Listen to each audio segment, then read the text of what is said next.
La educación en positivo, ¿un enfoque eficaz para la formación integral del individuo? Segundo de infantil, sí. Tercero de infantil, no.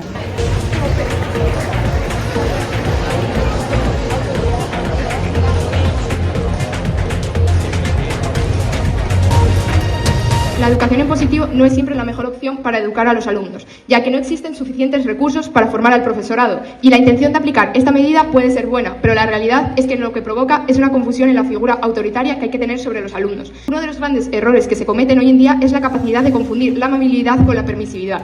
Ese miedo de ser autoritarios provoca fomentar cualquier tipo de conducta en nuestros alumnos. La educación en positivo es un enfoque pedagógico centrado en el respeto, el afecto y el bienestar del niño, que establece límites claros pero sin recurrir a una agresión física o verbal. Queremos respeto, no miedo. Con miedo solo desarrollarán problemas de conducta y traumas.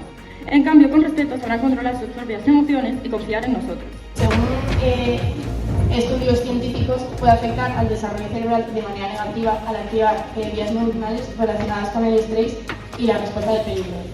Esto puede generar una mayor sobreactivación de la amígdala, una reducción del tamaño de la corteza prefrontal y el hipocampo, y alteraciones en el procesamiento emocional y toma de decisiones, lo que aumenta el riesgo de ansiedad y estrés a largo plazo. ¿Y cómo pretendéis que toleren la frustración si no tienen que enfrentarse a ella nunca? Que es cuando van a llegar los problemas, y es por esto que las sociedades que implementan este tipo de educación no funcionan. Condicionamiento operante, el cual disminuye la probabilidad de conductas negativas que se repitan, lo cual ayuda a que se dejen de tratar esas conductas negativas, la cual provoca estrés, de esa necesidad de decir esto no está mal, tú puedes, tienen que ser adultos autónomos.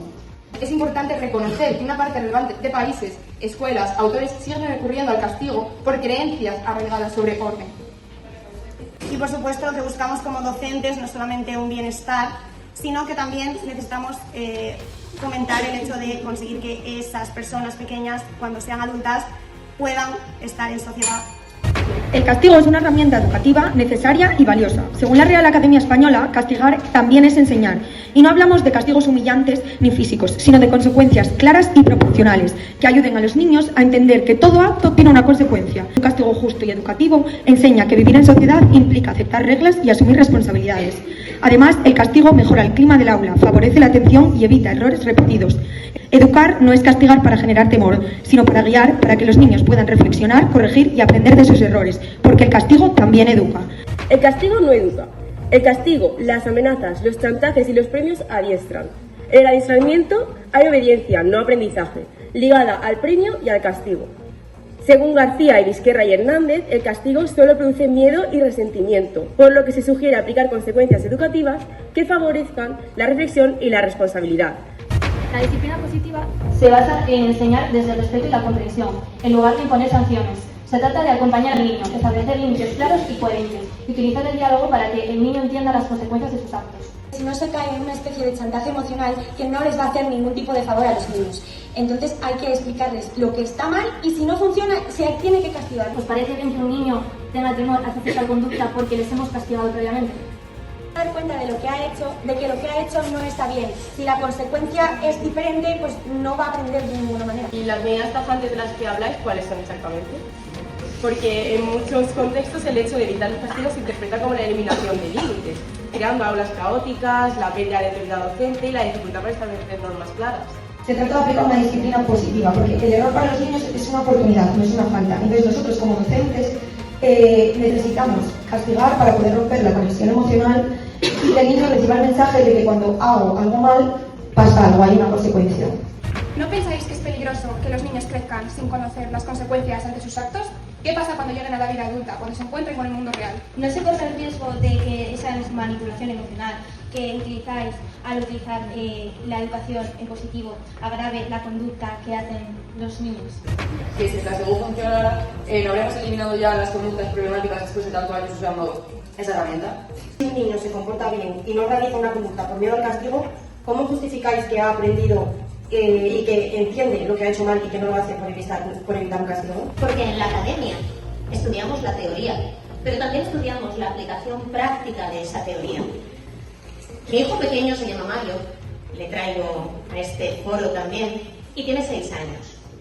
Mario podríamos calificarlo como un personaje.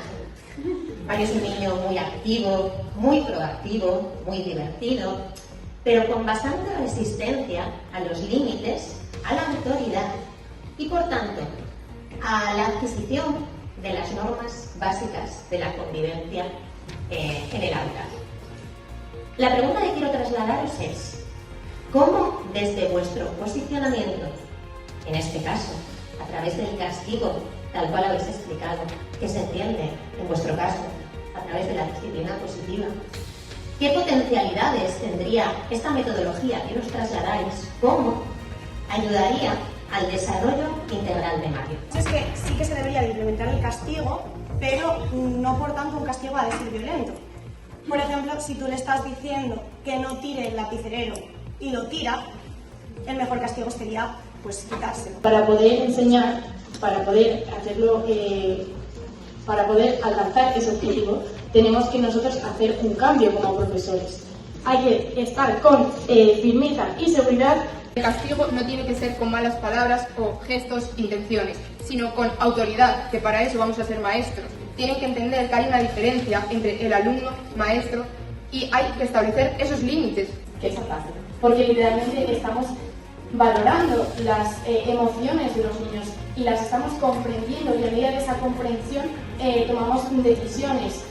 Mucha gente que roba, que es delincuente, ¿qué crees? ¿Qué creemos? ¿Que no les han castigado en un pasado? Pues obviamente les han castigado, pero ellos les castigan un día y la siguiente ya ni se acuerdan. Entonces lo que tenemos que hacer es que comprendan. El castigo no debe ser utilizado porque lo único que hace es generar estos problemas, que lo único que hace es provocar conductas que en un futuro va más a perjudicar que ayudar al pobre niño, y que la frustración es algo que hay que trabajar con los propios niños, siempre y cuando pues se deba acudir al momento adecuado, y que no es un chantaje, sino que es entender al pobre niño, sus emociones y cómo podemos regularlas para poder ayudarle en un futuro y evitar traumas, miedos, temores. Aunque la educación en positivo tiene buenas intenciones, en realidad se ve que no siempre es eficaz en todos los contextos. Este enfoque puede generar confusión en los límites y en la autoridad del maestro. Dijisteis que el castigo no es necesario y que existen recursos suficientes para implementar la educación positiva. ¿Pero de verdad creéis que todas las escuelas tienen esos recursos suficientes?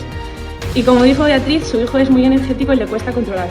Nadie lo va a parar con una simple charla, pero sí con un castigo acorde o con un breve tiempo fuera. En virtud de los indicadores establecidos, gana este debate el equipo de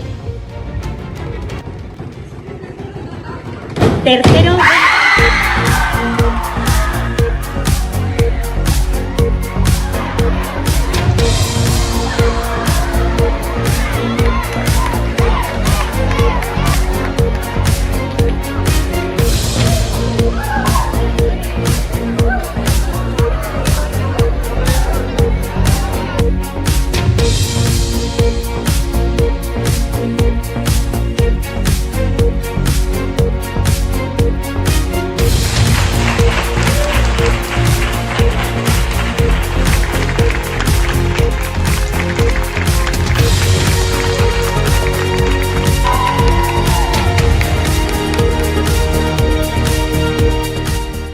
Enhorabuena a los de segundo porque lo habéis hecho verdaderamente bien, de verdad. Y gracias a toda la clase que ha ayudado para que todo esto salga como ha salido. Este año hemos demostrado que de verdad somos un gran grupo.